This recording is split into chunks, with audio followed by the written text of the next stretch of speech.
ಮಧುಮೇಹವು ನಿಮ್ಮ ದೈನಂದಿನ ಜೀವನದ ಮೇಲೆ ಪರಿಣಾಮ ಬೀರುವ ಆರೋಗ್ಯ ಸಮಸ್ಯೆಗಳಲ್ಲಿ ಒಂದಾಗಿದೆ. ಸರಿಯಾದ ಚಿಕಿತ್ಸೆ ಇಲ್ಲದೆ ಇದು ಗಂಭೀರ ತೊಡಕುಗಳನ್ನು ಉಂಟು ಮಾಡಬಹುದು ಮತ್ತು ಜೀವಕ್ಕೆ ಅಪಾಯಕಾರಿಯಾಗಬಹುದು.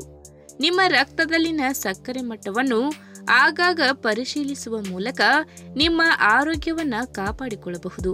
ನೀವು ಸೇವಿಸುವ ಆಹಾರಗಳು, ಪಾನೀಯಗಳು, ಅಭ್ಯಾಸಗಳು ನಿಮ್ಮ ಇನ್ಸುಲಿನ್ ಅನ್ನು ಹೆಚ್ಚಿಸಲು ಕಾರಣವಾಗುತ್ತದೆ. ಆದಾಗ್ಯೂ ಕೆಲವೊಮ್ಮೆ ನಿಮ್ಮ ರಕ್ತದಲ್ಲಿನ ಸಕ್ಕರೆಯು ಅತ್ಯಲ್ಪ ದೈನಂದಿನ ಚಟುವಟಿಕೆಗಳಿಂದ ಹೆಚ್ಚಾಗಬಹುದು. ನೀವು ನಿರೀಕ್ಷಿಸದ ಕೆಲವು ವಿಷಯಗಳು ನಿಮ್ಮ ಸಕ್ಕರೆಯ ಮಟ್ಟವನ್ನು ಹೆಚ್ಚಿಸಲು ಕಾರಣವಾಗುತ್ತದೆ. ಹಾಗಾದ್ರೆ ಅವುಗಳು ಯಾವುವು ಎಂಬುದನ್ನ ಇವತ್ತಿನ ವಿಡಿಯೋ ಮುಖಾಂತರ ತಿಳಿದುಕೊಳ್ಳೋಣ. ಅದಕ್ಕಿಂತ ಮುಂಚೆ ನೀವಿನ್ನೂ ನನ್ನ ಚಾನಲ್ಗೆ ಸಬ್ಸ್ಕ್ರೈಬ್ ಆಗಿಲ್ಲ ಅಂದ್ರೆ ಪ್ಲೀಸ್ ಸಬ್ಸ್ಕ್ರೈಬ್ ಮಾಡ್ಕೊಳ್ಳಿ. ಹಾಗೆ ಪಕ್ಕದಲ್ಲೇ ಇರುವಂತಹ ಬೆಲ್ ಐಕನ್ನ ಕ್ಲಿಕ್ ಮಾಡಿ. ಬೆಳಗಿನ ಉಪಹಾರವು ದಿನದ ಪ್ರಮುಖ ಊಟವಾಗಿದೆ. ಬೆಳಗಿನ ಉಪಹಾರ ಸೇವಿಸದೇ ಇರುವುದರಿಂದ ಮಧ್ಯಾಹ್ನ ಮತ್ತು ರಾತ್ರಿಯ ಊಟದ ನಂತರ ರಕ್ತದಲ್ಲಿನ ಸಕ್ಕರೆ ಹೆಚ್ಚಾಗುತ್ತದೆ. ನಿಮ್ಮ ದೈನಂದಿನ ಆಹಾರ ಕ್ರಮದಲ್ಲಿ ಯಾವುದೇ ಬದಲಾವಣೆಗಳನ್ನು ಮಾಡುವ ಮೊದಲು ನಿಮ್ಮ ವೈದ್ಯರನ್ನ ಸಂಪರ್ಕಿಸುವುದು ಒಳ್ಳೆಯದು. ಇನ್ನು ಕಾಫಿ ಅನೇಕರಿಗೆ ಅತ್ಯಂತ ಪ್ರಿಯವಾದ ಬೆಳಗಿನ ಪಾನೀಯಗಳಲ್ಲಿ ಒಂದಾಗಿದೆ. ಕೆಲವರು ದಿನವಿಡೀ ಕಾಫಿಯನ್ನ ಕುಡಿಯುತ್ತಾರೆ. ಮಧುಮೇಹ ಇರುವವರಿಗೆ ಇದು ಆರೋಗ್ಯಕರವೇ? ಕೆಲವು ಜನರ ರಕ್ತದ ಸಕ್ಕರೆಯು ಕೆಫಿನ್ಗೆ ಹೆಚ್ಚು ಸಂವೇದನಾಶೀಲವಾಗಿರುತ್ತದೆ ಎಂದು ಆರೋಗ್ಯ ಸಂಸ್ಥೆ ವಿವರಿಸುತ್ತದೆ. ಅದಕ್ಕಾಗಿಯೇ ನೀವು ಅಧಿಕ ರಕ್ತದ ಸಕ್ಕರೆ ಮಟ್ಟವನ್ನು ಹೆಚ್ಚಿಸುವ ಅಪಾಯದಲ್ಲಿರುವ ಕೆಫಿನ್ ಅನ್ನ ತಪ್ಪಿಸಬೇಕು. ಇನ್ನು ಆರೋಗ್ಯಕರ ದೇಹ ಮತ್ತು ಮನಸ್ಸಿಗೆ ಸಾಕಷ್ಟು ನಿದ್ರೆ ಅತ್ಯಗತ್ಯ. ಕೇವಲ ಒಂದು ರಾತ್ರಿಯ ನಿದ್ರೆಯ ಕೊರತೆಯು ನಿಮ್ಮ ದೇಹವು ಇನ್ಸುಲಿನ್ ಅನ್ನ ನಿಷ್ಪರಿಣಾಮಕಾರಿಯಾಗಿ ಬಳಸುತ್ತದೆ. ಇನ್ನು ದೇಹದಲ್ಲಿ ನೀರಿನ ಕೊರತೆಯು ಅಧಿಕ ರಕ್ತದ ಸಕ್ಕರೆಗೆ ಕಾರಣವಾಗಬಹುದು. ನಿರ್ಜಲೀಕರಣವು ಹೈಪರ್ಗ್ಲೈಸೆಮಿಯಾಕ್ಕೆ ಕಾರಣವಾಗಬಹುದು. ನಿಮ್ಮ ದೇಹದಲ್ಲಿ ಕಡಿಮೆ ನೀರು ಎಂದರೆ ನಿಮ್ಮ ರಕ್ತದಲ್ಲಿನ ಸಕ್ಕರೆ ಹೆಚ್ಚು ಕೇಂದ್ರೀಕೃತವಾಗಿದೆ ಎಂದರ್ಥ. ಅಧಿಕ ರಕ್ತದ ಸಕ್ಕರೆಯು ಆಗಾಗ ಮೂತ್ರ ವಿಸರ್ಜನೆಗೆ ಕಾರಣವಾಗುವುದರಿಂದ ವಿಷಯಗಳು ಕೆಟ್ಟದಾಗಬಹುದು. ಇದು ಹೆಚ್ಚು ತೀವ್ರವಾದ ನಿರ್ಜಲೀಕರಣವನ್ನು ಉಂಟು ಮಾಡುತ್ತದೆ. ಇನ್ನು ಕೃತಕ ಸಿಹಿಕಾರಕಗಳು ಸಂಸ್ಕರಿಸಿದ ಸಕ್ಕರೆಗಿಂತ ಉತ್ತಮವೆಂದು ಹೇಳಲಾಗುತ್ತದೆ. ಮಧುಮೇಹ ಇರುವವರಿಗೆ ಅವು ಉತ್ತಮವಲ್ಲ. ಅದರ ದುಷ್ಪರಿಣಾಮಗಳನ್ನು ದೃಢೀಕರಿಸಲು ಹೆಚ್ಚಿನ ಸಂಶೋಧನೆಯ ಅವಶ್ಯವಿರುವಾಗ ಕೆಲವು ಅಧ್ಯಯನಗಳು ರಕ್ತದಲ್ಲಿನ ಸಕ್ಕರೆಯನ್ನ ಹೆಚ್ಚಿಸಬಹುದು ಎಂದು ತೋರಿಸಿದೆ. ಹಾಗಾಗಿ ಇಂತಹ ಕೃತಕ ಸಿಹಿಕಾರಕಗಳಿಂದ ಆದಷ್ಟು ದೂರವಿರಿ.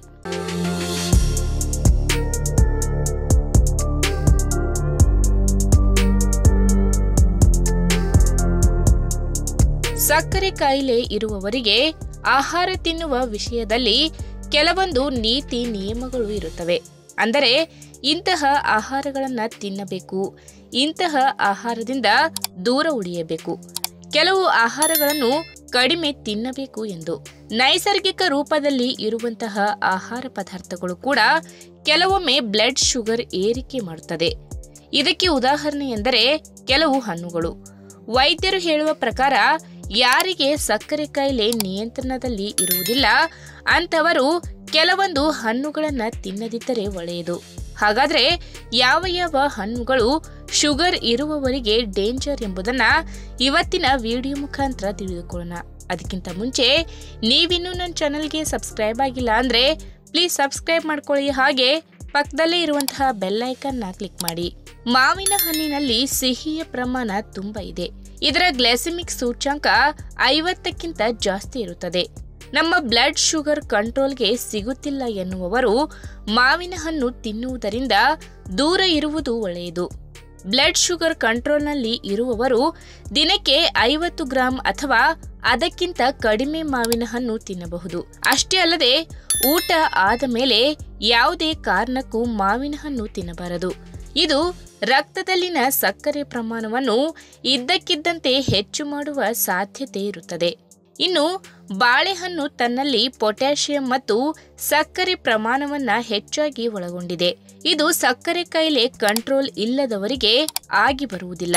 ನಿಮ್ಮ ಬ್ಲಡ್ ಶುಗರ್ ಒಂದು ಹಂತದಲ್ಲಿ ನಿಯಂತ್ರಣದಲ್ಲಿ ಇದ್ದಾಗ 50ರಿಂದ 100 ಗ್ರಾಂ ಇರುವ ಒಂದು ಸಣ್ಣ ಬಾಳೆಹಣ್ಣನ್ನ ಸೇವನೆ ಮಾಡಬಹುದು.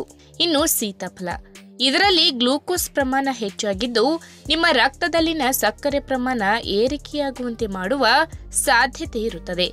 ಏಕೆಂದರೆ ಸೀತಾಫಲ ಹಣ್ಣು ಕೂಡ ತನ್ನಲ್ಲಿ ಅತಿಯಾದ ಸಿಹಿ ಅಂಶವನ್ನ ಒಳಗೊಂಡಿದ್ದು ನಿಮ್ಮ ಮಧುಮೇಹ ಸಮಸ್ಯೆಯನ್ನ ನಿಯಂತ್ರಣ ತಪ್ಪುವಂತೆ ಮಾಡಬಹುದು.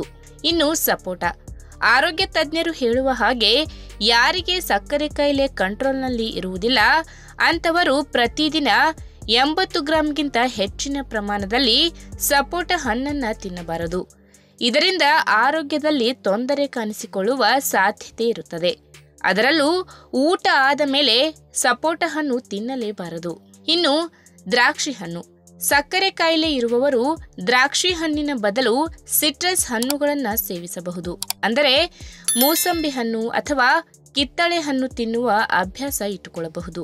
ಇದು ನಿಮ್ಮ ಬ್ಲಡ್ ಗ್ಲೂಕೋಸ್ ಕಂಟ್ರೋಲ್ನಲ್ಲಿ ಇರಿಸುವುದು ಮಾತ್ರವಲ್ಲದೆ ತನ್ನಲ್ಲಿ ಆಂಟಿ ಆಕ್ಸಿಡೆಂಟ್ ಅಂಶಗಳು ಇರುವ ಕಾರಣದಿಂದ ನಿಮ್ಮ ದೇಹದಲ್ಲಿ ಫ್ರೀ ರ್ಯಾಡಿಕಲ್ ಪ್ರಮಾಣ ಹೆಚ್ಚಾಗದಂತೆ ನೋಡಿಕೊಳ್ಳುತ್ತದೆ. ನಿಮಗೆ ಶುಗರ್ ಕಂಟ್ರೋಲ್ನಲ್ಲಿ ಉಳಿದಿದ್ದರೆ ನೀವು ಆರಾಮವಾಗಿ 8ರಿಂದ 10 ದ್ರಾಕ್ಷಿ ಹಣ್ಣುಗಳನ್ನು ತಿನ್ನಬಹುದು. ಈ ವಿಡಿಯೋ ನಿಮಗೆ ಇಷ್ಟವಾದಲ್ಲಿ ತಪ್ಪದೆ ಲೈಕ್ ಮಾಡಿ, ಶೇರ್ ಮಾಡಿ, ಹಾಗೆ ನಿಮ್ಮ ಅನಿಸಿಕೆನ ಕಮೆಂಟ್ ಮೂಲಕ ತಿಳಿಸಿ.